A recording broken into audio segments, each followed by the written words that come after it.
maupun ke perpindahan manfaat. Dan akar dari semua itu adalah akad.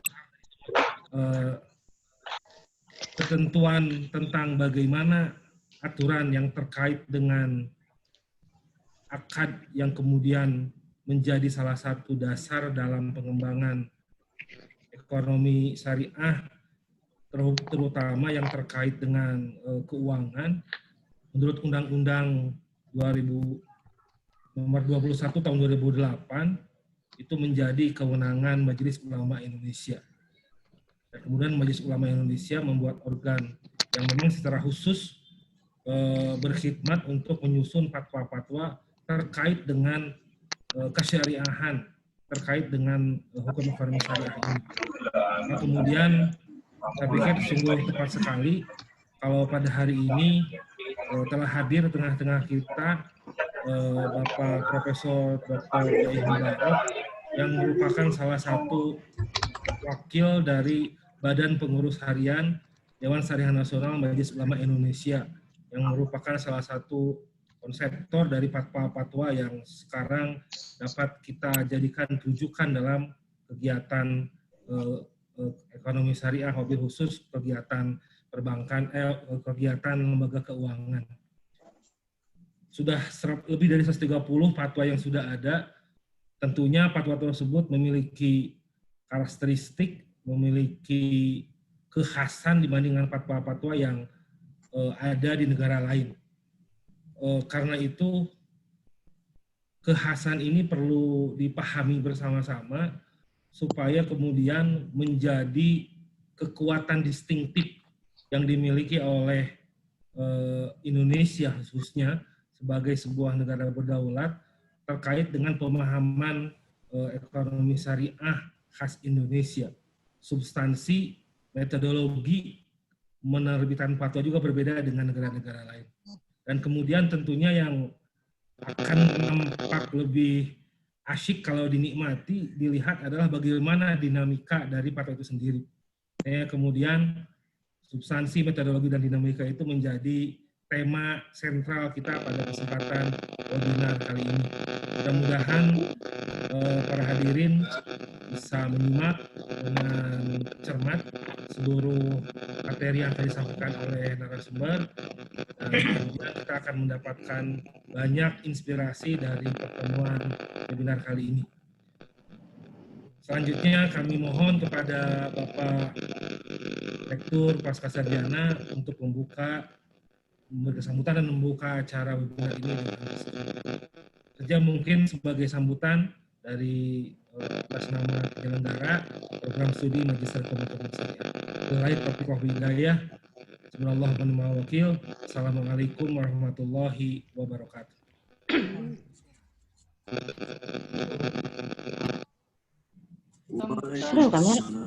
Direktur Pascasarjana UIN Gunung Jati Bandung sekaligus membuka acara webinar ini. Dipersilahkan. Bismillahirrahmanirrahim. Assalamualaikum warahmatullahi wabarakatuh. Waalaikumsalam warahmatullahi wabarakatuh. Alhamdulillahi rabbis samawati wa rabbil ardi rabbil alamin. Asyhadu an la ilaha illallah wahdahu la syarikalah wa asyhadu anna Muhammadan abduhu wa rasuluh. Allahumma shalli wa sallim ala nabiyyina Muhammad wa ala ali nabiyyina Muhammad. Pertama-tama marilah kita panjatkan puji syukur kehadirat Allah Subhanahu wa taala. Di tengah kesibukan kita semua masih diberikan kesempatan untuk mengikuti salah satu kegiatan akademik yang amat penting bagi kita semua. Salawat serta salam mudah-mudahan tetap dilimpah curahkan pada junjungan kita Nabi besar Muhammad Sallallahu Alaihi Wasallam, keluarganya, sahabatnya, dan umatnya hingga akhir zaman. Amin ya Rabbal Alamin. Selanjutnya saya menghaturkan terima kasih kepada para narasumber. Saya melihat ada Profesor Dr. Jaih Mubarok MAG MH yang di tengah-tengah kesibukannya, saya tahu beliau sangat sibuk, masih bisa menyempatkan diri untuk bergabung, bersilaturahim, sharing, berbagi pengalaman maupun pengetahuan yang amat penting bagi kita semua, khususnya para mahasiswa. Yang saya hormati juga narasumber Pak Dr. Ahmad Damiri MAG, demikian juga Pak Dr. Jujun Jamaluddin MSy yang sudah bergabung dan insya Allah berbagi pengalaman kepada kita terkait dengan fatwa DSN MUI, baik dari sisi substansi, metode maupun dinamikanya. Yang saya hormati juga Ketua Prodi dan Sekretaris Prodi yang telah menggagas menjadwalkan kegiatan ini yang sungguh penting bagi pengembangan keilmuan di Prodi HES ini.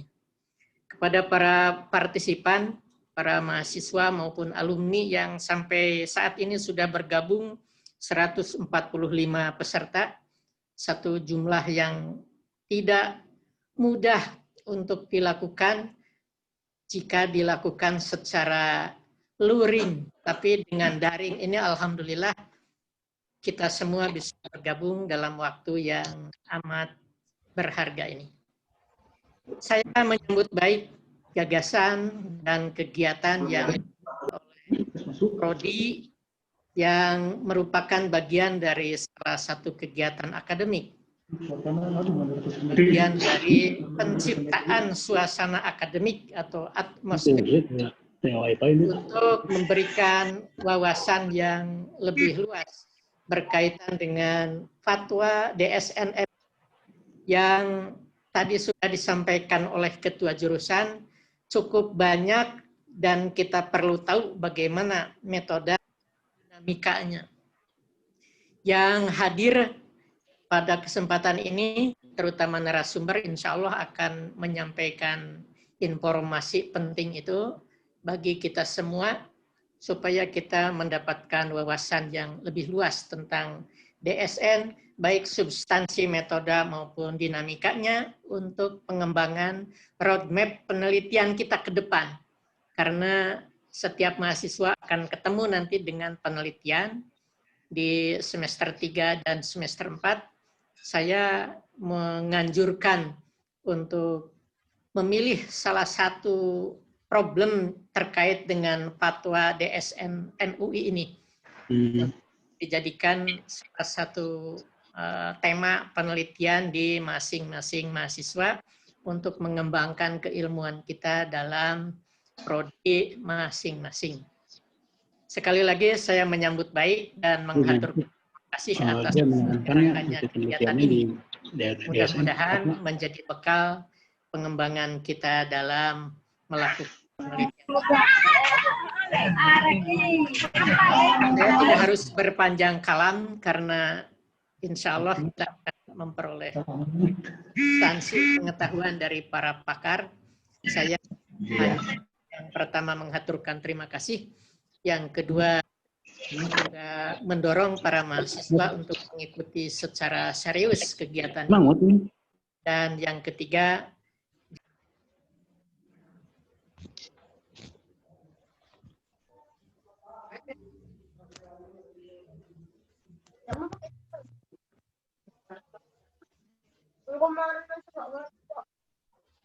tidak ada suaranya, Prof.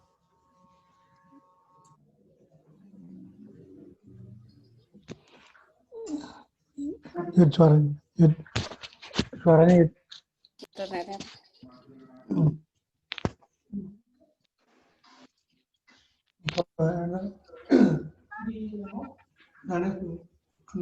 halo, assalamualaikum.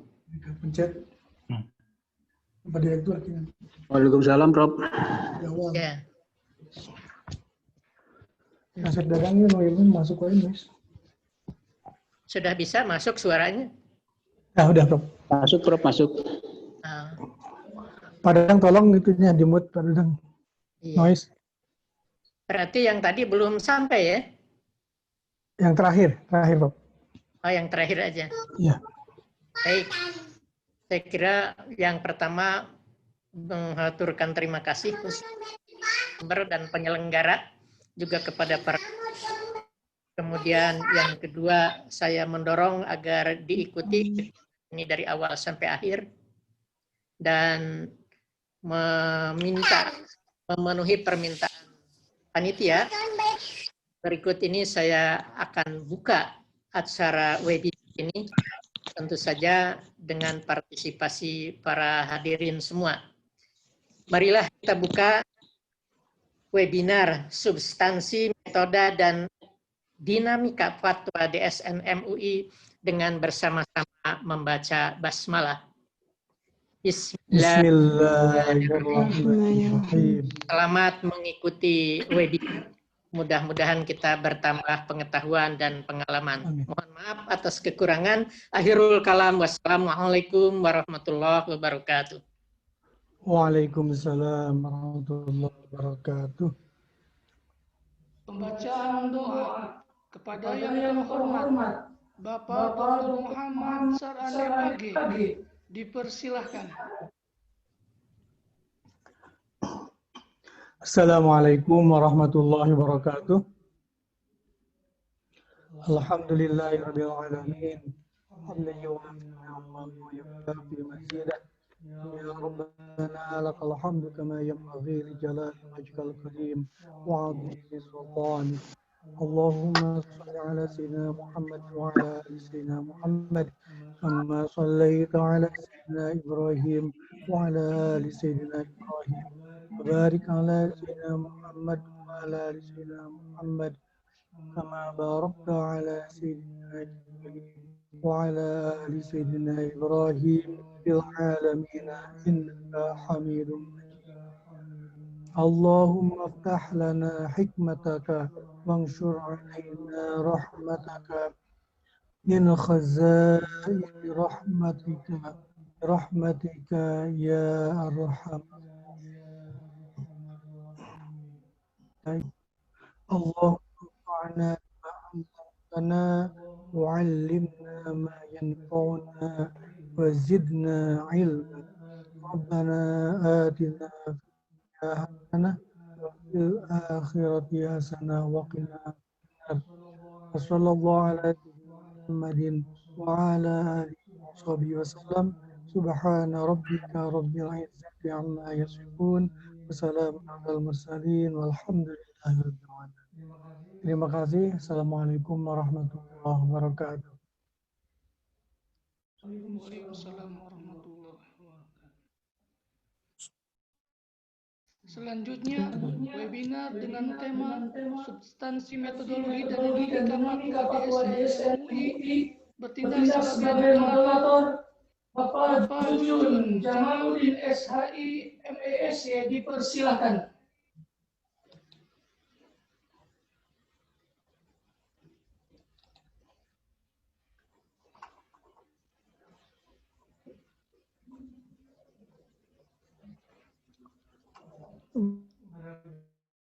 Pak Jujun, silakan Pak Jujun. Bismillahirrahmanirrahim.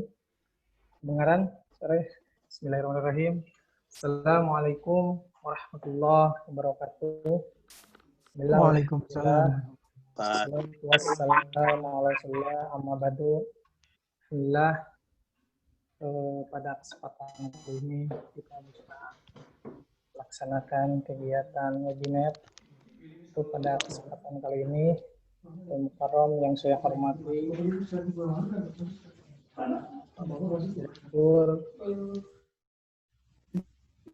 Direktur Pasca Sarjana UIN Bandung, Bapak Profesor Dr. Haji Yana MAG, yang saya hormati Al-Mukarram narasumber Bapak Profesor Dr. Haji Jaih Mubarak SMH MAG.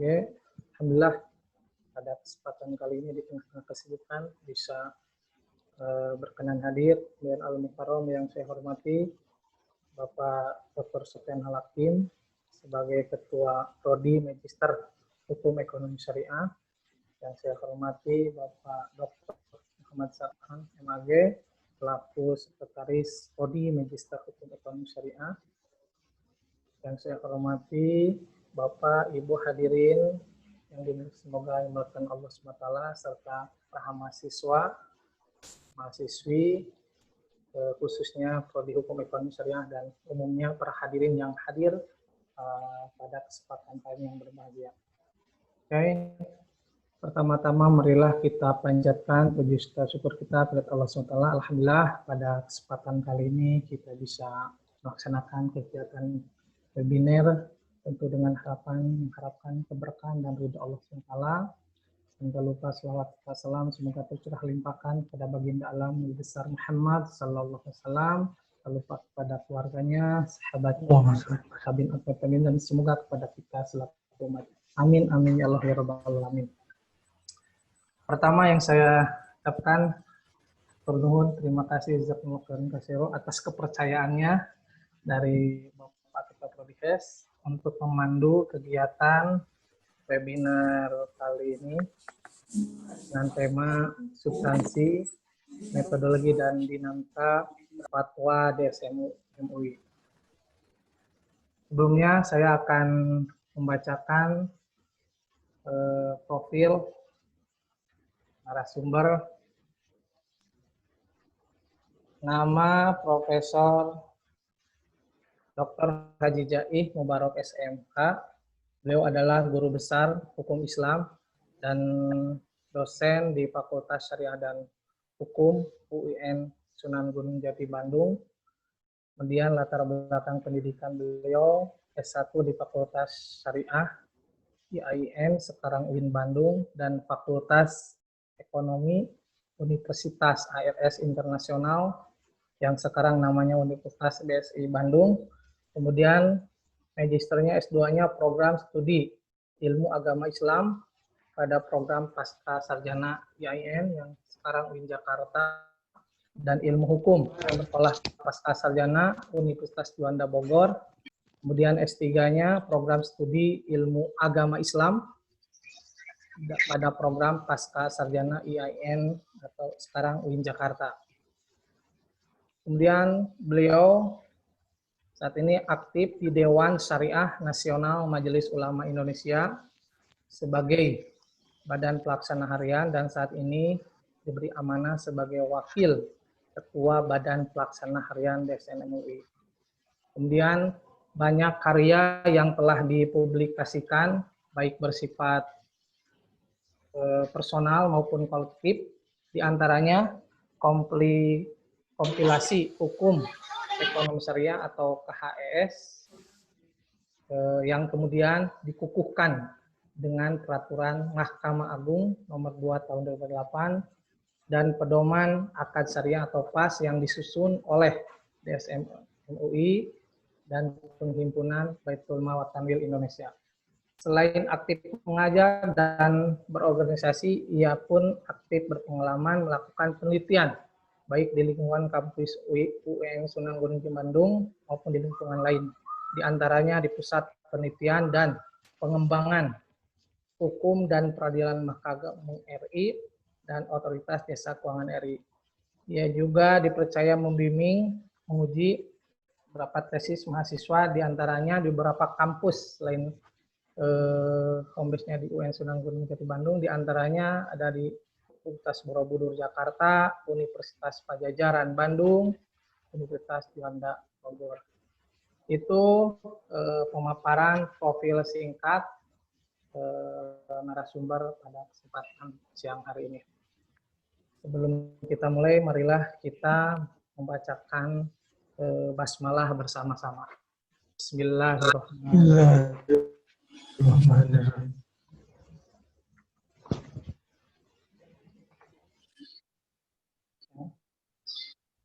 Kemudian pengantar saja ya. Pada Desawarsa terakhir perhatian umat Islam Indonesia terhadap ajaran ekonomi berdasarkan syariah mulai tumbuh dan berkembang. Dalam menghadapi perkembangan tersebut diperlukan suatu perangkat, peraturan, perundang-undangan yang dapat memberikan kepastian hukum kepada para praktisi ekonomi syariah dalam menjalankan ekonomi syariah. Selain peraturan perundang-undangan tersebut di atas, para praktisi ekonomi syariah, masyarakat, dan pemerintah membutuhkan fatwa-fatwa terkait ekonomi syariah sebagai suatu pegangan atau petunjuk untuk melaksanakan kegiatan ekonomi syariah. Nah, persoalannya sejauh mana kita ingin memahami, mengetahui, menambah wawasan terkait dinamika fatwa DSN MUI baik dari aspek substansi dan metodologisnya. Oke, kita langsung saja untuk mengefektifkan waktu. Saya persilahkan untuk selanjutnya pada Bapak Profesor Dr. Haji Jaih Mubarok. Waktu dan room ini saya persilahkan kepada beliau. Terima kasih.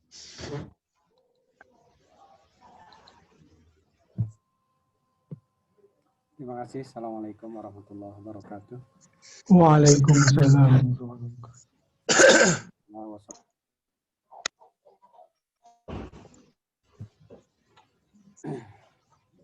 Yang saya hormati dan saya banggakan para peserta yang hadir pada saat ini, meskipun sebatas menggunakan media digital. Terlebih yang saya hormati Pak Direktur Pasca Sarjana, Ketua Prodi Hukum Ekonomi Syariah S2, dan Sekretaris Prodi. Pertama saya minta maaf kepada seluruh peserta karena dalam pikiran saya sampai tadi malam itu saya merasa nggak jadi gitu ya, karena hari ini kebetulan ada 4 ya, jadi saya agak pusing juga.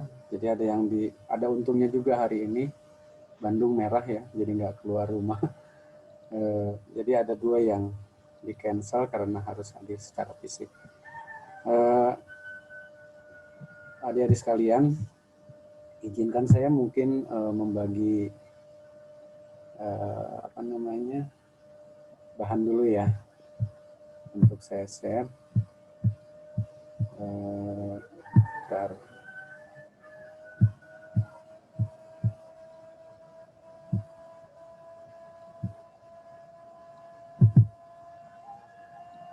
Bapak Ibu sekalian bisa dilihat bahan share dari saya atau Ya udah Pak. Bisa ya. Oke. Ini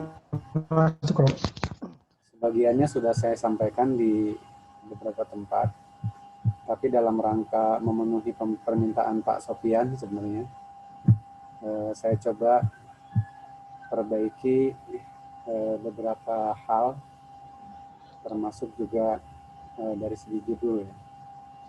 Jadi kalau kita diskusi tentang dinamika, itu sebetulnya bukan tidak menggunakan teori ilmu sosial.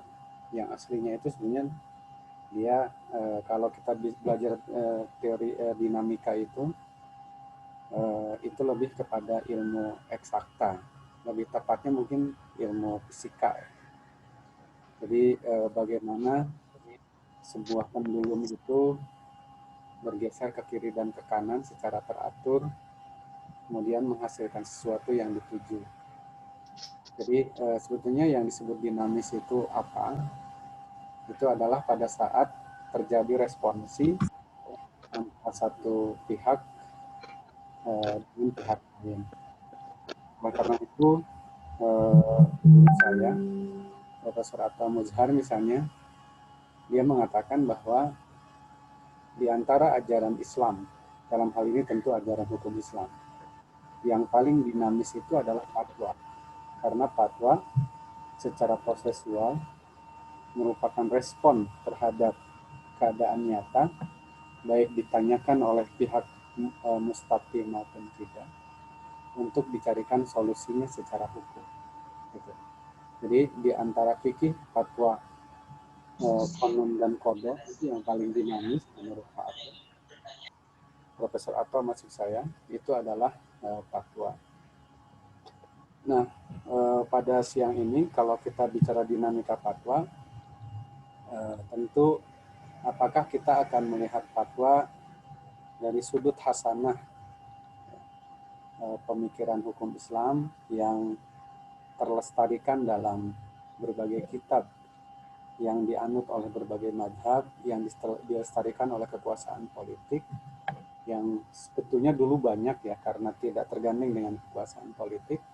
Sekarang tinggal tersisa mazhab-mazhab tertentu di Indonesia yang paling banyak ya mazhab Syafi'iyah.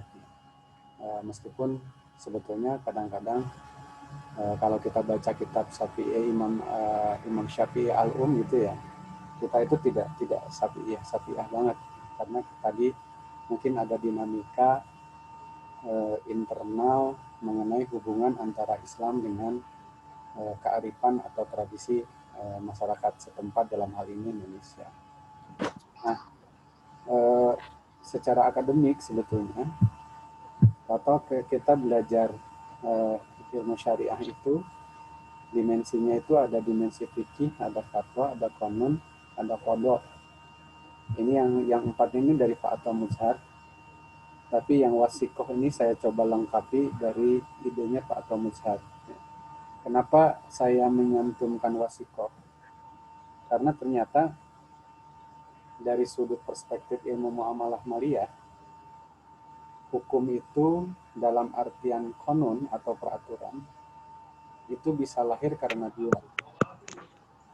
Bisa jadi lahir karena ketetapan syariat,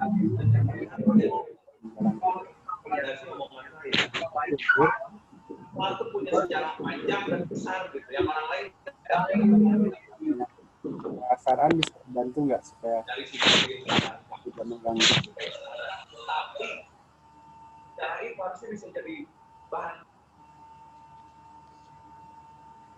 Oke ya, jadi kita balik lagi. Jadi yang namanya undang-undang dari segi perspektif ilmu muamalah maliyah itu bisa jadi undang-undang yang dibuat oleh negara untuk perbankan, misalnya undang-undang perbankan syariah. Untuk sukuk misalnya ada undang-undang SBSN, surat berharga syariah negara. Untuk koperasi misalnya koperasi syariah itu diatur juga dalam undang-undang koperasi, asuransi misalnya diatur juga pasal-pasalnya dalam undang-undang asuransi.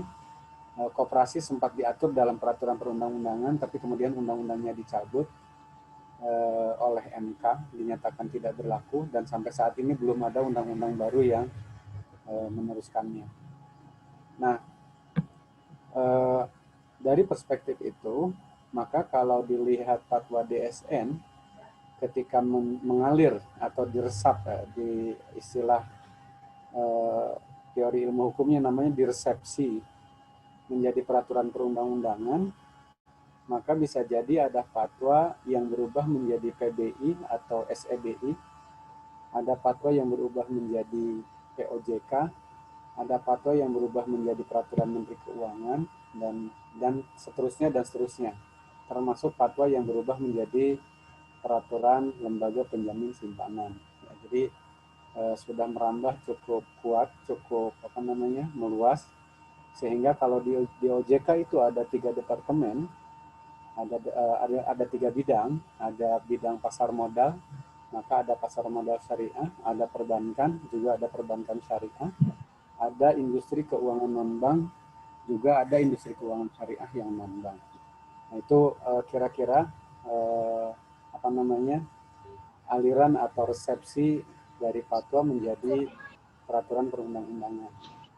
Tapi yang lebih penting menurut saya, yang perlu kita dorong bersama-sama adalah kalau menggunakan ayat Al-Quran itu yang orang yang lakukan mengakar, menghunjam, akarnya menghunjam ke bumi, terus dan daunnya menjulang ke langit.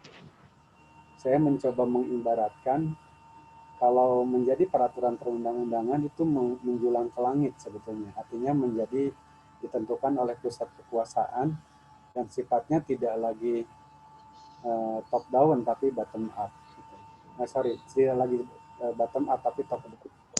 Nah, sebetulnya ada yang lebih penting dari itu supaya ekonomi syariah ini mengakar di masyarakat dan tidak terlalu menggantung pada kekuasaan politik.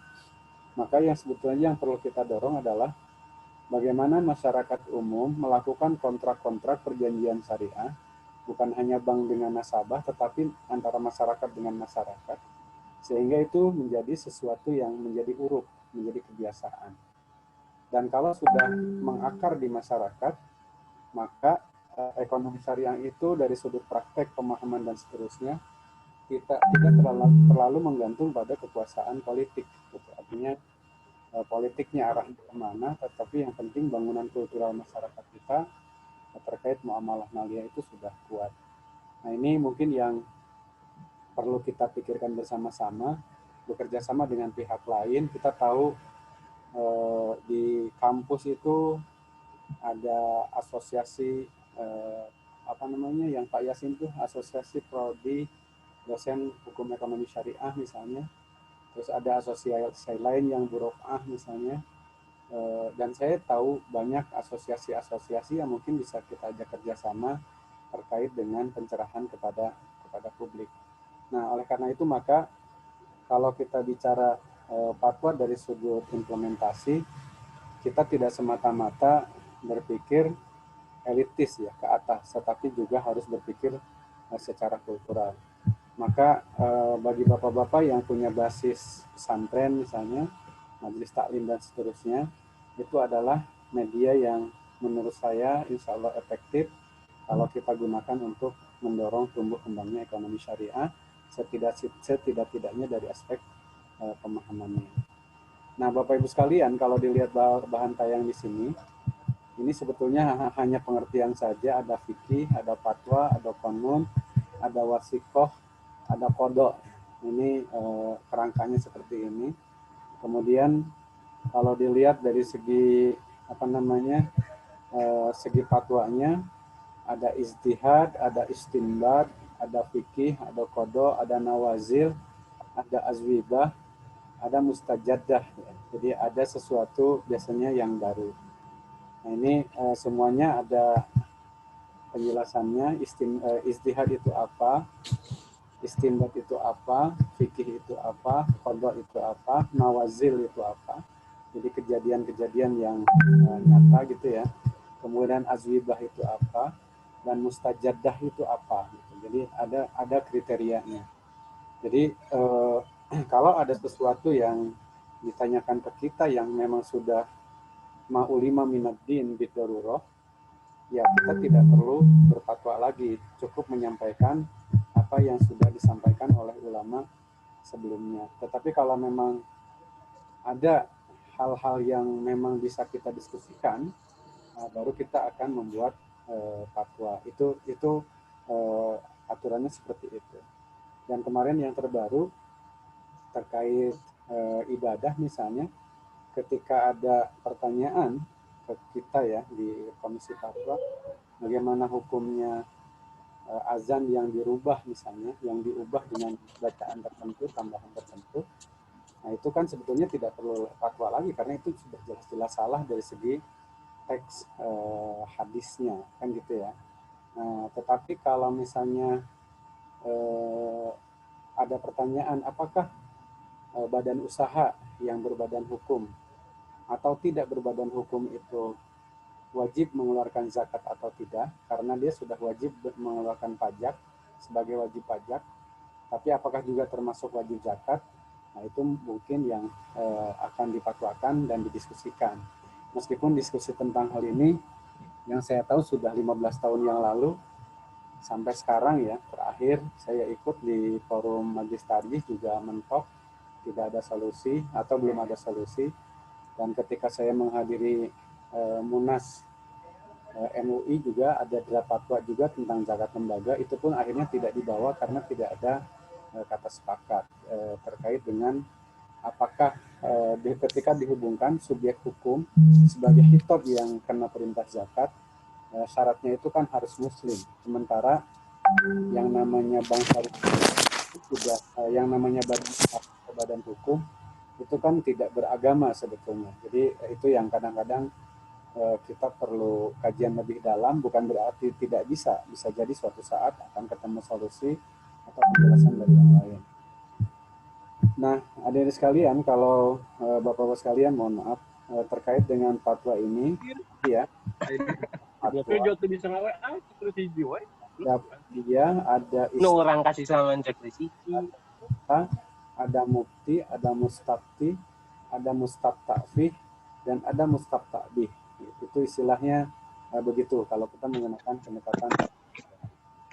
Nah, kemudian ijtihad sekarang mungkin ada ijtihad tidak fardi ya, karena saya tidak tahu kalau kita di lembaga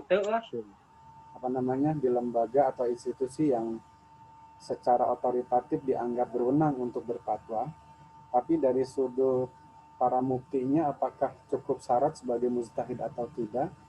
Jawabannya kalau mereka ditanya ya semuanya tidak cukup syarat. Gitu. Jawabannya akan begitu. Tetapi kan tetap harus dilakukan. Oleh karena itu solusinya sekarang ini yang dikembangkan adalah ijtihad jama'i. Ijtihad jama'i itu sebetulnya mengedepankan syuro, ya, mengedepankan syuro, musyawarah di antara pakar terkait dengan muskilah yang memerlukan solusi. Gitu. Nah kemudian yang dilakukan juga ijtihad intiqai, ya, disebut pula dengan ijtihad tarjihi atau ijtihad istifai atau ijtihad ikhtiari. Antara lain kalau terjadi ada dalil kemudian dipahami seperti berbeda oleh ahli atau pakar sebelumnya, biasanya kita akan memilih untuk tidak ganggu.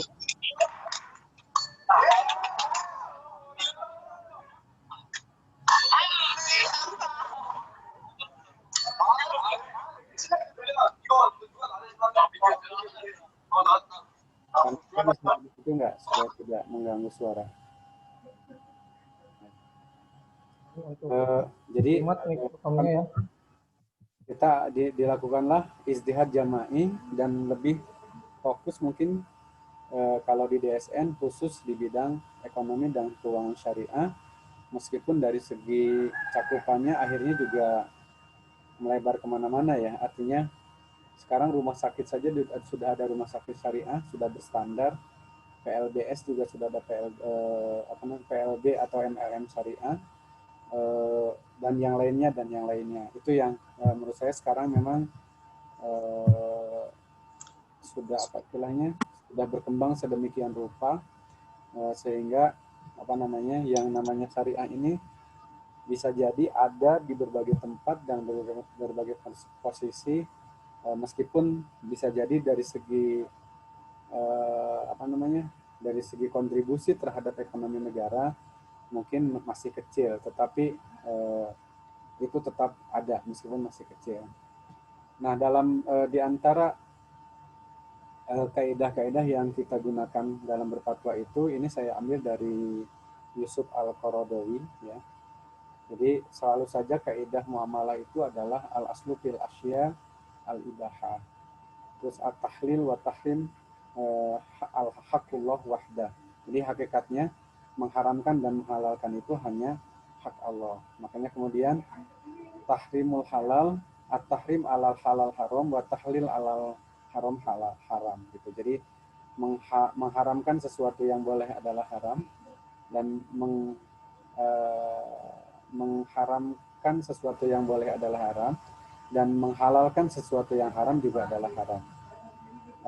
Dan seterusnya. Jadi di sini ada 11 kaidah yang yang kita seringkan jadi rujukan, misalnya fil halal ma yubni anil haram, sesuatu yang halal itu harus terhindar dari haram, ma'ada ilal haram fahuwa haram, media untuk mencapai yang haram juga adalah haram, at-tahayul ilal haram fahuwa haram.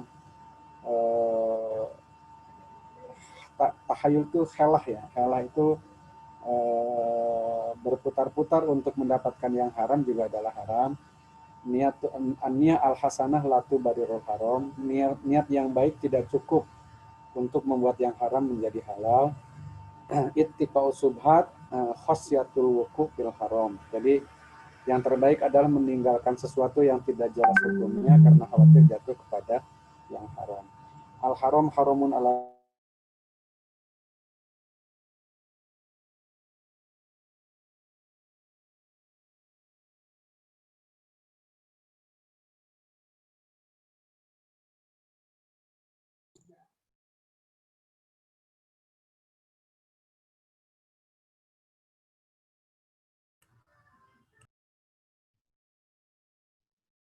Prof, suaranya hilang, Prof.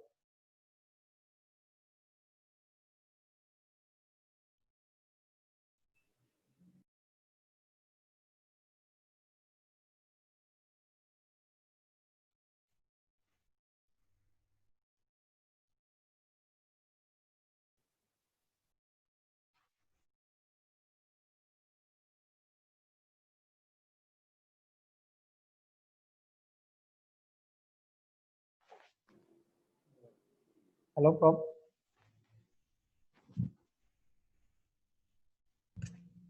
Oke, mohon maaf, Odian. Ini terputus sinyalnya.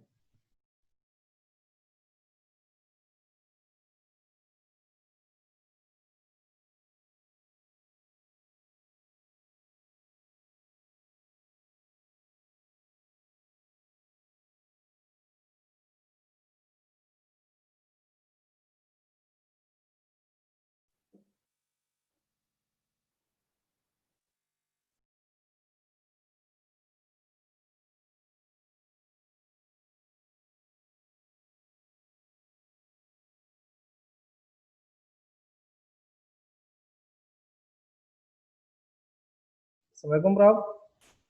Ini suaranya terputus.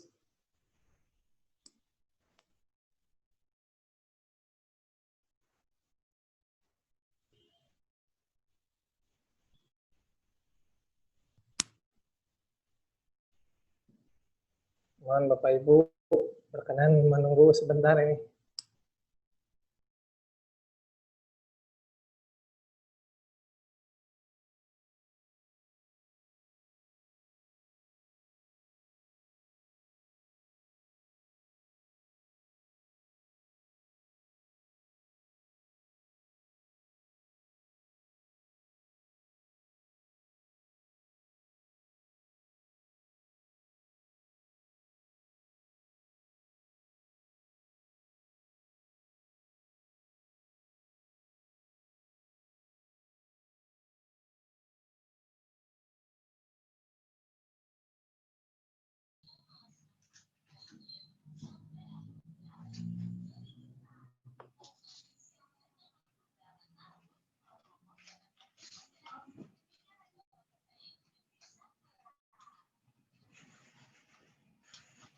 Halo, mohon maaf. Ya, dipersilakan, Prof. Sorry. Ini akhirnya saya pakai HP ya. Jadi Ya. ya oke. Akhirnya saya sampaikan bahwa fatwa-fatwa itu memang kalau di DSN dibuat dalam rangka istilahnya itu membuat peraturan perundang-undangan, kemudian menjadi pedoman bagi pelaku usaha gitu ya. Itu aja mungkin untuk awal. Terima kasih. Assalamualaikum warahmatullahi wabarakatuh. Waalaikumsalam wabarakatuh. Terima kasih, Prof, atas pemaparannya. Oke, selanjutnya sesi tanya jawab. Saya buka sesi pertama 3 pertanyaan terkait pemaparan yang sudah disampaikan oleh Profesor Jai dengan tema dinamika fatwa DSN UI terkait substansi dan baik aspek substansi dan metodologi. Oke, saya Prof, mohon izin dibuka sesi tanya jawab langsung ya.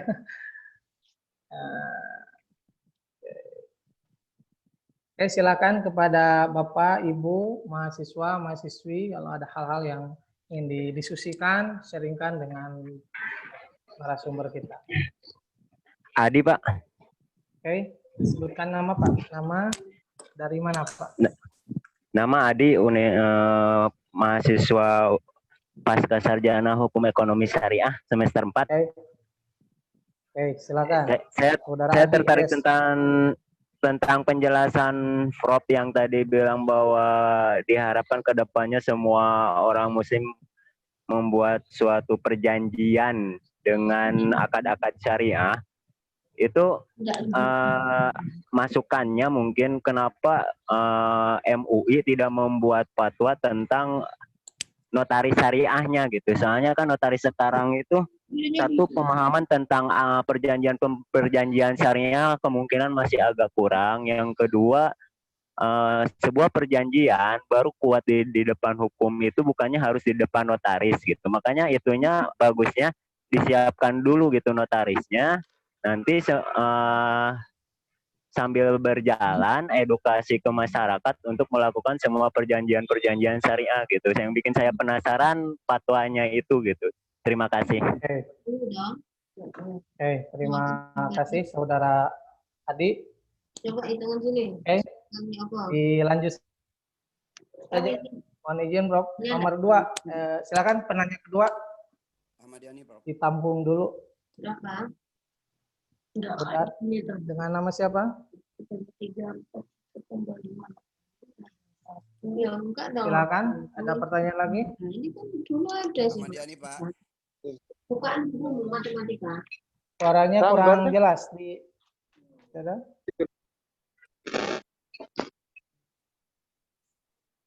Halo, ya dipersilakan kepada Bapak Ibu yang ingin bertanya. Nih, kayak gini. Atau cukup dulu kita langsung, oke? Ada audiens, silakan kalau ada yang ingin bertanya lagi. Itu aing tengah. Aing mau nondawin mangga kene. Bola. Sok ngeh gitu nondawin. Ya nih, Pak. Kurang jelas suaranya. Lagi ke Bandung gitu wah, aing sok ngejam we lanjut. Mohon kepada peserta agar mikrofonnya dimatikan. Peserta, mohon suaranya dimatikan.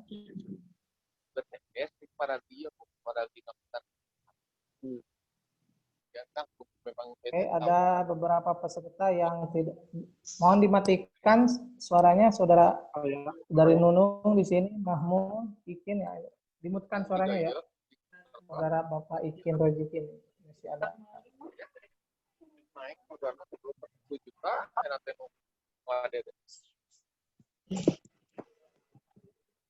Oke. Ada lagi pertanyaan sebelum saya serahkan kepada narasumber kita? Nama? Ahmadiani, Pak. Ahmad Yani. Oke, silakan Ahmad Yani. Assalamualaikum warahmatullahi wabarakatuh. Waalaikumsalam. Silakan. Terima kasih atas kesempatan yang diberikan. Saya mau bertanya begini. Ketika MUI memfatwakan. Pak Ahmad Yani kurang jelas suaranya, putus-putus. Oh gitu ya. Halo. Ya. Saya dari Pak MUI. Ahmad Yani. Dari MUI Cianjur. Ya. Mangga, ya. Pak Ahmad Yani. Ketika ada fatwa MUI pusat, kemudian yang berkaitan dengan suatu produksi, misalnya, kemudian dari fatwa itu boleh misalnya saja penggunaan teknologi pengolahan pangan misalnya. Nah, kemudian fatwa itu mempersyaratkan bahwa misalnya sesuatu itu boleh dengan syarat A, B, C, D. Nah, kemudian kita melakukan sidak ke lapangan, ternyata ditemukan bahwa di situ tidak terpenuhi syarat itu. Nah, kemudian kita memandang bahwa dengan tidak terpenuhinya syarat-syarat yang ditetapkan oleh MUI Pusat, maka kita berkesimpulan bahwa penggunaan teknologi tersebut adalah mengakibatkan ketidakhalalan produksi tersebut. Saya kira seperti itu. Nah, di sini bagaimana sikap MUI Pusat ketika sudah mengeluarkan fatwa, ini ada pengawasan tidak begitu? Karena kami yang melakukan mencoba mengawal fatwa MUI Pusat, kami menemukan hal-hal yang justru malah itu dijan oleh mereka bahwa ini sudah dihalalkan oleh MUI Pusat. Padahal persyaratannya itu tidak terpenuhi begitu, Pak. Terima kasih. Oke, terima kasih Pak Ahmad Yani. Oke, saya selanjutnya dipersilakan di sini chatnya sudah ada nih beberapa yang bertanya. Oke, langsung saja saya persilakan kepada narasumber kita, Bapak Profesor Jai. untuk menjawab beberapa pertanyaan dari para peserta webinar siang hari ini. Yang pertama dari Saudara Adi, terkait perjanjian yang dimana tentu harus ada usulan dukungan terkait kelembagaan notaris syariahnya ya. Yang kedua terkait dari Bapak Ahmad Yani, halnya kaitan dalam pelaksanaan fatwa.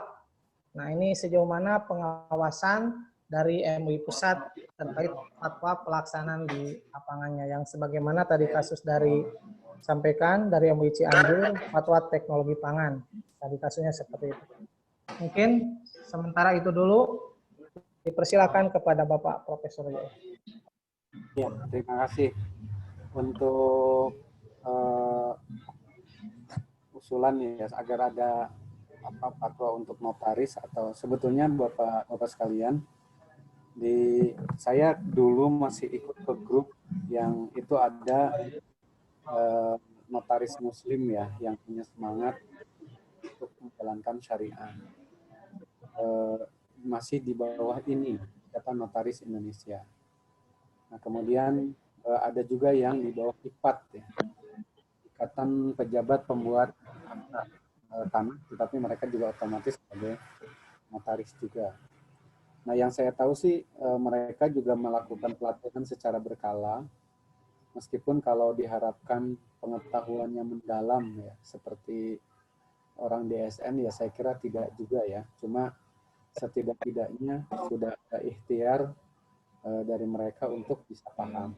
Jadi bahkan mereka, kalau saya dulu di Surabaya beberapa kali ngisi tentang bagian notaris, itu sudah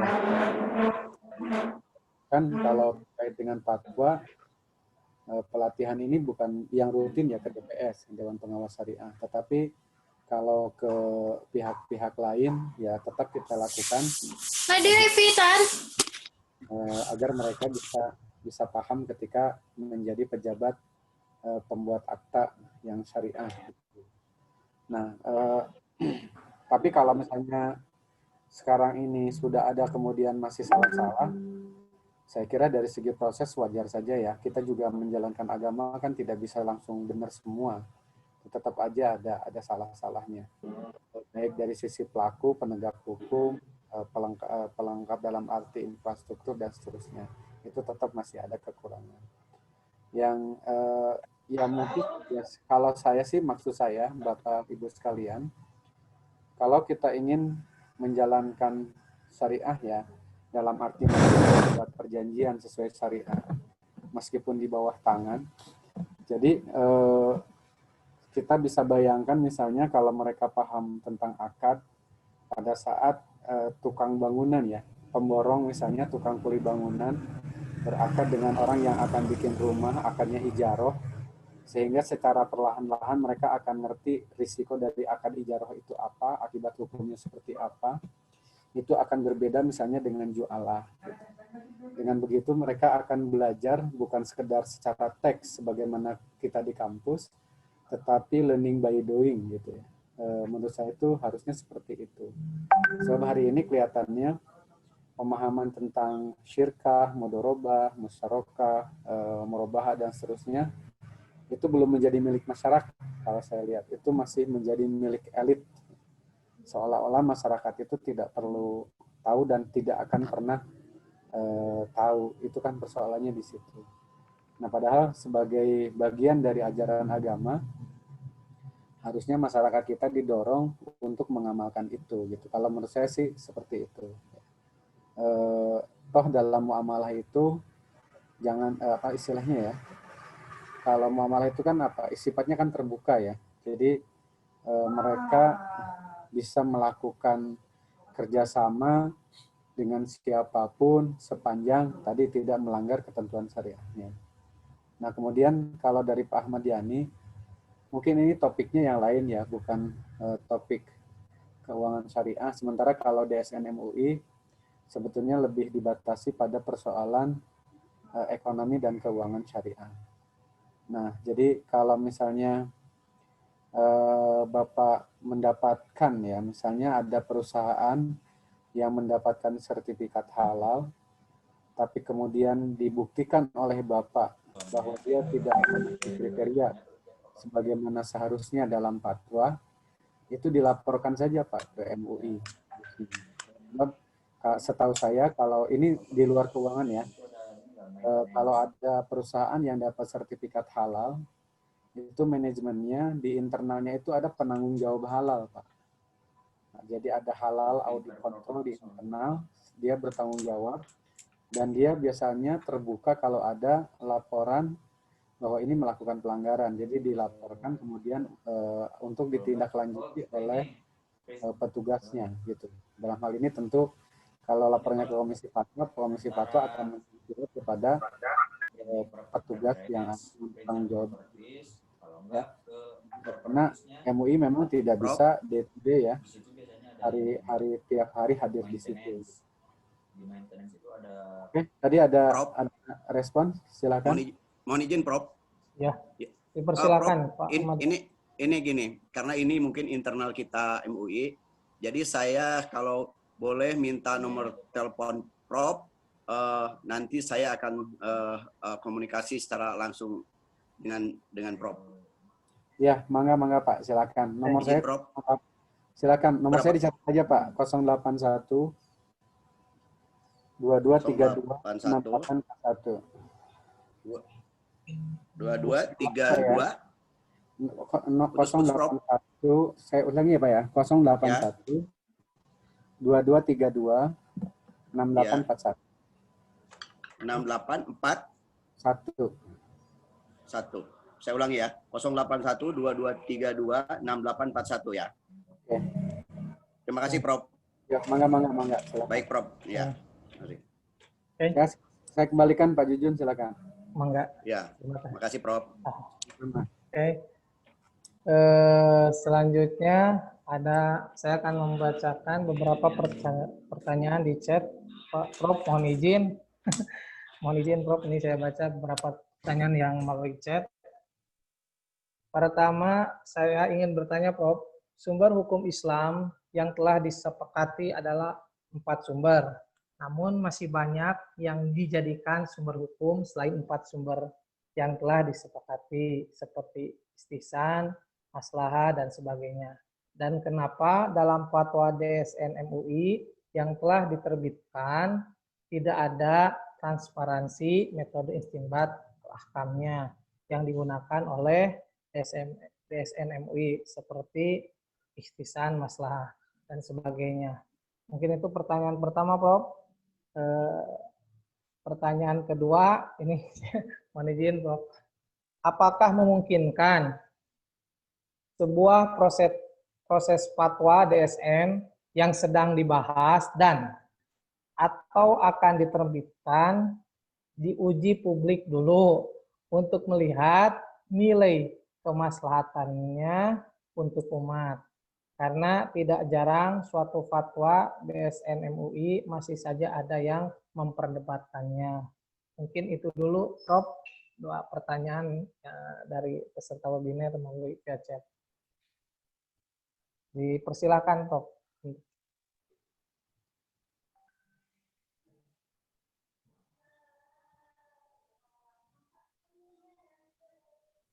Baik, terima kasih. Mohon maaf ini termute. Saya kira menarik ya kalau tentang uji publik fatwa. Tapi sebetulnya yang saudara sampaikan itu selama ini fatwa DSN itu kalau disusun itu tergolong lama ya, karena tentu bukan ke mahasiswa atau ke kampus, karena kalau nunggu kampus terlalu banyak dan juga tidak akan ada ujungnya akademik itu. Tapi kita selalu berdiskusi. Jadi kalau selama ini berjalan itu ada namanya working group ya. Jadi working group itu isinya DSN MUI, ada OJK, ada asosiasi. Dalam hal ini kalau bank ya asosiasi bank syariah, kalau asuransi asosiasi asuransi, kalau koperasi ada perhimpunan BMT misalnya. Kemudian ada IAI, Desas, dan ada Mahkamah Agung. Nah, pihak-pihak inilah sebetulnya yang ikut berkontribusi secara relatif lebih lebih kontinu ya terkait dengan pengesahan fatwa.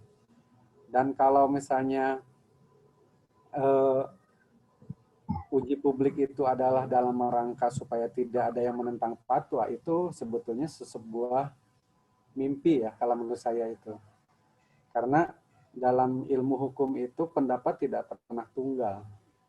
Ya, dan Bapak, Ibu tahu kalau misalnya jangankan sekedar fatwa, sudah jadi undang-undang pun, yang sudah jadi keputusan pengadilan pun, yang itu adalah hukum, ahli hukum masih berteriak berbeda. Itu kan biasa begitu. Jadi menurut saya kita sebagai mahasiswa hukum ekonomi syariah tidak boleh tabu terhadap perbedaan pendapat dan tidak boleh tabu terhadap orang yang berteriak berbeda kemudian mengkritik dan seterusnya. Karena dalam ilmu hukum itu termasuk ilmu syariah memang begitu karakternya. Jadi kalau kita ingin kodifikasi apalagi unifikasi itu tuh seperti sesuatu yang mustahil menurut saya. Jadi pertanyaannya bukan dari mahasiswa malah ke saya itu ya. Kalau seperti itu. Sebab ya Anda bolehlah baca misalnya Al-Fatawa Al-Kuwaitiyah ya. Atau di rumah saya ada yang lebih simpel, ada Mausu'ah Fikih Muamalah Maliyah 5 jilid, yaitu tetap saja kaya dengan perbedaan pendapat. Gitu. Jadi saya sih sepakat kalau ingin semua orang itu menerima, tidak menolak itu iya. Gitu. Tetapi secara akademik jangan harapkan semua orang begitu, malah itu nanti tidak hidup. Bahkan kampus nanti perlu ditutup kalau memang orang sudah satu pendapat semua. Gitu. Kan ngapain lagi kan? Sebenarnya kan gitu. Nah, terus kenapa dalam fatwa tidak transparansi dan mengenai metodologi istinbat? Saya sih mau nanya sebetulnya fatwa itu isinya keputusan atau usul fikih sih ya? Gitu ya. Jadi kalau Anda ingin tahu metodologi ya di ilmu usul fikih bukan di ilmu fatwa. Gitu ya. Jadi nanti kalau fatwa harus menjelaskan metodologinya, ya berarti bukan fatwa lagi, itu menjadi usul fikih gitu. Ya. Fatwa itu produk usul. Bapak Ibu coba lihat keputusan-keputusan lembaga fatwa internasional itu tidak selengkap DSN loh. Iya, betul. Jadi cuma bilang haza jaiz, haza guar jaiz gitu aja. Itu fatwa, itu karakternya begitu. Jadi kalau Anda minta metode istinbat, jangan-jangan belum belajar fatwa gitu. Kalau menurut saya logikanya sih begitu. Ya, kalau pertanyaannya seperti itu. Jadi ya fatwa itu fatwa, metodologi ya metodologi. Bahkan sebetulnya kalau hasil bacaan saya dari segi ilmu muamalah maliyah yang dominan ketika kita menentukan ketentuan dalam syariah itu adalah al-uruf. Uruf tijari, bahkan pengertian harta saja mayamilu alaihil insanu bitob'i itu adalah uruf. Dari awal itu kalau kita belajar muamalah maliyah banyak sekali ketentuan-ketentuannya itu didasarkan pada uruf tijari gitu. Nah, yang lain-lainnya baru ditentukan oleh syariah. Nah, syariah ini adalah landasannya Quran dan Sunnah, kemudian hasil pemahaman ulama terhadap Quran dan Sunnah gitu. Jadi Bapak Ibu sekalian, kalau sekali lagi kalau memang ingin tahu metodologi istinbatnya, saya tidak tahu ya. Bapak-bapak kalau baca dulu belajar di pesantren, baca Sapinah pernah ada nggak sih usul fikihnya gitu ya? Kan enggak ya? Gitu ya. Baca takrib misalnya atau baca Kifayatul Ahyar gitu. Kan enggak gitu kan, cuma ya ini begini dalilnya sepintas saja. Tidak sampai kepada metode istinbat sehingga kalau dianggap tidak transparan dari segi metode istinbat memang keharusannya tidak transparan gitu. Kalau transparan dari metode istinbat menjadi bukan fatwa lagi. Itu aja sih logikanya ya kalau menurut pemahaman saya. Jadi ketika ingin tahu metodologinya ya susun sendiri gitu. Baca dulu seperti apa, oh berarti ini menggunakan ini menggunakan ini. Kira-kira akan itu aja. Terima kasih Pak pimpinan sidang. Terima kasih. Terima kasih, Prof. Selanjutnya, silakan kalau ada yang mau bertanya lagi. Saya buka 2 pertanyaan aja. Ini sebenarnya di chatting masih ada nih. Nah, 1 orang penanya tadi. Barangkali ada yang mau langsung, silakan dari para peserta webinar. Saya izin bertanya, Pak Jujun. Iya, dipersilakan. Namanya? Baik, terima kasih. Adam, enggak, Pak Adam. Perkenalkan, nama saya Ahmad Damiri. Saya izin bertanya, Prof, terkait dengan kekuatan fatwa DSN MUI ini, bagaimana posisi kedudukannya di dalam hukum di Indonesia, atau kedudukannya itu seperti perundang-undangan atau tidakkah? Sekuat apakah mengikat masyarakat? Bagaimana kekuatannya di dalam masyarakat ini, apakah sekuat perundang-undangan atau bagaimana? Dan biasanya kalau di dalam perundang-undangan itu kan ada penegakan hukum, atau ketika orang melanggar itu kan ada punishment. Nah, ketika melanggar DSN MUI ini dalam suatu permasalahan, apakah ada sanksi hukum tertentu di dalamnya? Terima kasih. Mungkin itu saja, Prof. Terima kasih, Pak. Terima kasih. Damiri. Pertanyaannya, ini sama dengan pertanyaan yang ada di chat ya, hampir sama lah. Oh, ada ya? Sama juga ya? Hampir sama dengan yang ada di chat. Jadi bisa dong pertanyaan bisa langsung dijawab mungkin, Prof. Nih, Pak Ahmad Damiri dari mana nih? Rasanya saya kenal nama ini. Pak Ahmad Damiri. Ya, kebetulan saya dari Fakultas Syariah, Prof, dan juga dari STI Syariah Indonesia Purwakarta. Di Purwakarta, Prof, STI. Oke. Ini sebetulnya banyak ya disertasi baik di dalam maupun di luar negeri yang mendiskusikan ini gitu. Dan memang kesimpulannya selalu tidak jelas sebenarnya. Tapi saya ingin sampaikan dulu dari aspek historisnya ya. Jadi pada saat yang namanya ekonomi syariah termasuk perbankan syariah itu kan bukan keinginan negara ya, dari segi sejarah, tetapi keinginan masyarakat madani. Jadi termasuk berdirinya bank muamalat itu adalah hasil kongres MUI. Jadi hasil kongres umat Islam yang diselenggarakan oleh MUI. Nah, termasuk juga untuk hasil muktamar itu antara lain merekomendasikan agar MUI membentuk DSN untuk menekuni atau untuk khusus melayani terkait fatwa ekonomi syariah. Pada saat terjadi perdebatan di DPR, ketika membentuk 2 undang-undang, ada Undang-Undang Perbankan Syariah, Undang-Undang Nomor 21 ya tahun 2008, Undang-Undang tentang DSN, Undang-Undang Nomor 19 tahun 2008. Itu memang setiap kekuasaan itu ingin menarik DSN masuk pada kekuasaan. Jadi Bank Indonesia termasuk OJK ingin mencontoh Malaysia di mana semacam lembaga DSN-nya itu di bawah bank negara. Tapi Kementerian Keuangan juga ternyata ingin dia ada di di Kementerian Keuangan karena ada Badan Kebijakan Fiskal termasuk dalam proses penerbitan sukuk. Nah, di yang lain juga ada. Akhirnya kan jadi berebutan tuh. Dia harus di mana kan gitu posisinya. Nah, termasuk di KNKS juga yang sekarang KNEKS inginnya tuh DSN di sana gitu. Nah, waktu itu kalau ada kebetulan lulusan UIN Bandung ya, sekarang jadi dosen di Aceh. Saya lupa tempatnya, namanya Endang ya kalau nggak salah. Dia dalam salah satu disertasinya itu membaca risalah rapat di DPR. Risalah rapatnya itu kira-kira begini isinya dari Kementerian Keuangan tuh. Biarkan DSN tetap berada di bawah Majelis Ulama Indonesia untuk menjaga independensinya. Gitu. Nah, dari situlah kemudian fatwa dibentuk supaya independen dia tidak di bawah siapapun ya.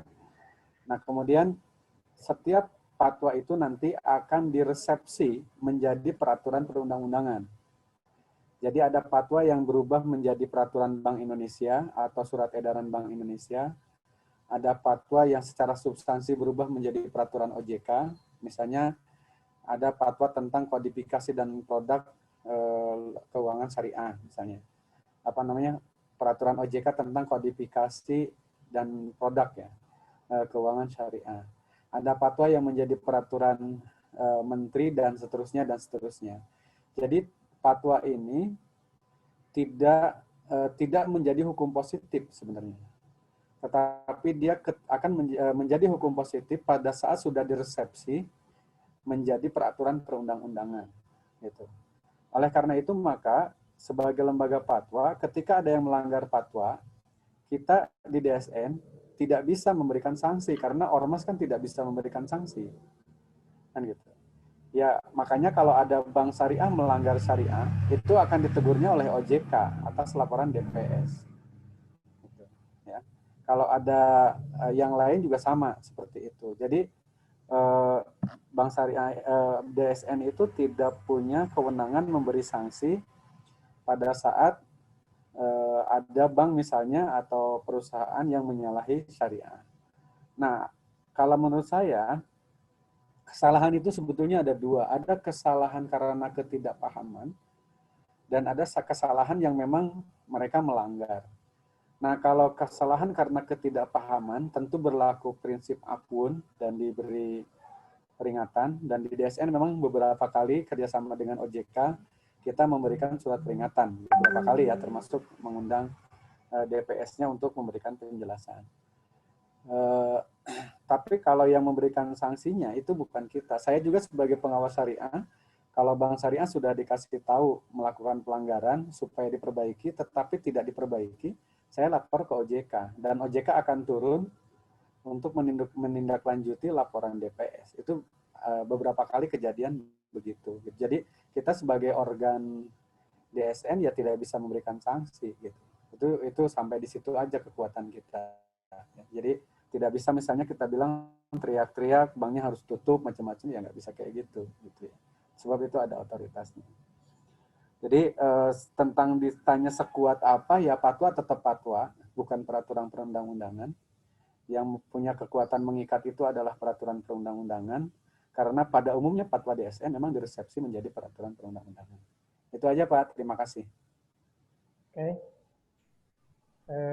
Terima kasih atas pemaparannya yang sangat luar biasa dari Profesor Jahim Mubarok.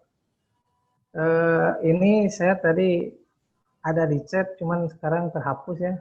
Barangkali bisa langsung saja. Ini tadi di chatnya ada beberapa pertanyaan. Nah, tadi saya mau tutup, tetapi Pak mohon saya disampaikan. Nah, pas saya menyampaikan nih chatnya udah terhapus. Maka barangkali di antara peserta yang tadi sudah menulis di chat, pertanyaannya boleh langsung saja. Saya bukalah satu pertanyaan lagi, silahkan.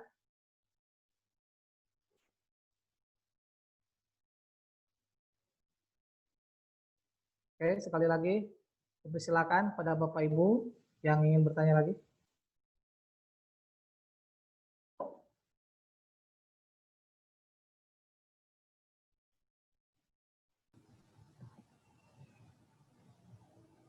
Mungkin sudah cukup Pak. Cukup ya. Oke. Saya kira terkait pemaparan yang tadi sudah disampaikan oleh Bapak Profesor Jahim Mubarok terkait dengan dinamika fatwa DSN MUI, substansi dan metodologi. Untuk PowerPoint-nya sudah, PPT materinya sudah di-share ya di Zoom juga. Barangkali bisa dipelajari lebih mendalam, memahami kewawasan terkait dengan substansi dan dinamika metodologi dalam fatwa. Kemudian di sini berapa dimensi ilmu syariah ya. Ada fikih, ada fatwa, qanun, tasawuf, qada, itu beberapa penjelasan yang tadi sudah disampaikan oleh Bapak narasumber kita. Kemudian dari ada 7 segi fatwa, diantaranya ada ijtihad, istinbat, fikih, qada, nawazil, ajwibah, dan sajadah Itu beberapa dimensi. Kemudian di sini juga 7 konsep terkait fatwa ya tadi sudah disampaikan. Kemudian terkait istihad ada istihad jama'i dan istihad. Kemudian ada kaidah tahlil wa tahrim ya, ada 11 kaidah. Nah, ini mungkin bisa didalami lagi oleh Bapak Ibu sekalian dalam kaitannya dengan fatwa tersebut. Sebelumnya itu saja untuk pertemuan sekarang, kegiatan webinar. Terima kasih banyak atas ilmunya, Prof. Mungkin pengantar tambahan sebagai penutup ada mungkin disampaikan, Prof. Ya, terima kasih pada panitia, Bapak-bapak dan Ibu-ibu. Mudah-mudahan apa yang kita lakukan bernilai ibadah dan dicatat sebagai amal jariah. Terima kasih. Assalamualaikum warahmatullahi wabarakatuh. Waalaikumsalam warahmatullahi wabarakatuh. Terima kasih Prof. Jai atas pemaparan dan wawasan ilmunya. Fatwa DSM MUI merupakan perangkat aturan kehidupan masyarakat yang bersifat tidak mengikat ya, dan tidak ada paksaan secara hukum bagi sasaran diterbitannya fatwa untuk memenuhi ketentuan fatwa tersebut. Namun di sisi lain, berdasarkan perundang-undangan yang berlaku, khususnya Undang-Undang Nomor 21 Tahun 2008 tentang Perbankan Syariah, melalui pola-pola tentu adanya kewajiban bagi regulator dalam hal ini Bank Indonesia agar materi muatan yang terkandung dalam fatwa MUI dapat diserap dan ditransformasikan dalam merumuskan prinsip-prinsip syariah dalam bidang perekonomian dan keuangan syariah yang menjadi materi muatan peraturan perundang-undangan yang memiliki kekuatan hukum dan mengikat umum. Oke, itu saja untuk kegiatan webinar di siang hari ini. Sekali lagi ucapkan terima kasih atas atensi dan partisipasi dari Bapak Ibu, mahasiswa dan hadirin semuanya. Mari kita tutup kegiatan webinar ini dengan pembacaan hamdalah bersama-sama. Alhamdulillahirrahmanirrahim. Sekian dan terima kasih. Akhirul kalam. Assalamualaikum warahmatullahi wabarakatuh. Waalaikumsalam warahmatullahi wabarakatuh. Alhamdulillah, seluruh rangkaian acara webinar pada hari ini telah selesai. Saya sebagai pembawa acara mengaturkan terima kasih dan mohon maaf apabila ada kekhilafan dan kekurangan. Wassalamualaikum warahmatullahi wabarakatuh. Waalaikumsalam. Waalaikumsalam warahmatullahi wabarakatuh. Turnuhun Kang Kadayana turnuhun.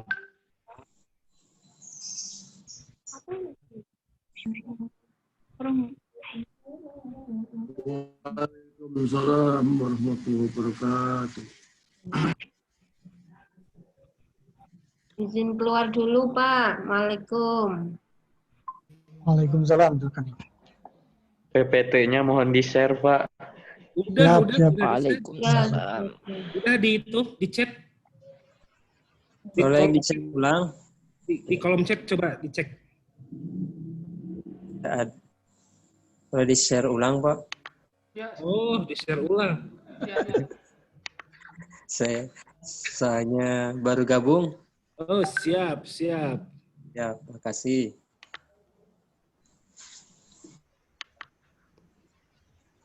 Enggak. Bentar lagi ya, silakan. Ya, Pak Turnuhun. Turnuhun, Pak. Waalaikum. Silakan.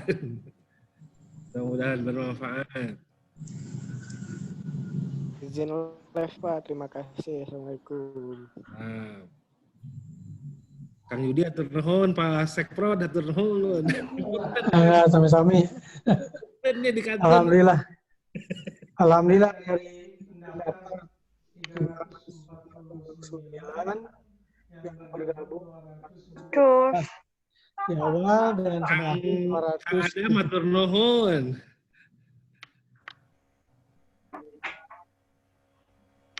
Nah, terima kasih pada semuanya ya. Oh, senayana. Mangga tuh di payunnya. Mangga. Ya, Pak Sofian hatur nuhun. Yo, mangga. Pasaraan mangga permios. Hatur nuhun, Dr. Kiai. Assalamualaikum.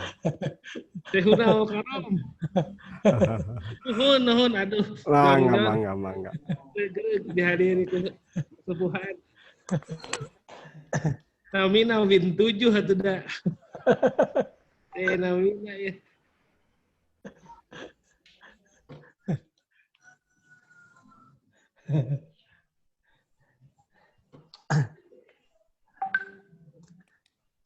Hatur nuhun kasadayana ngabili bade ngalaksanakeun kegiatan sanes. Waalaikumsalam. Aduh. Nuhun pisan Kang Jujun harus dibantosaan.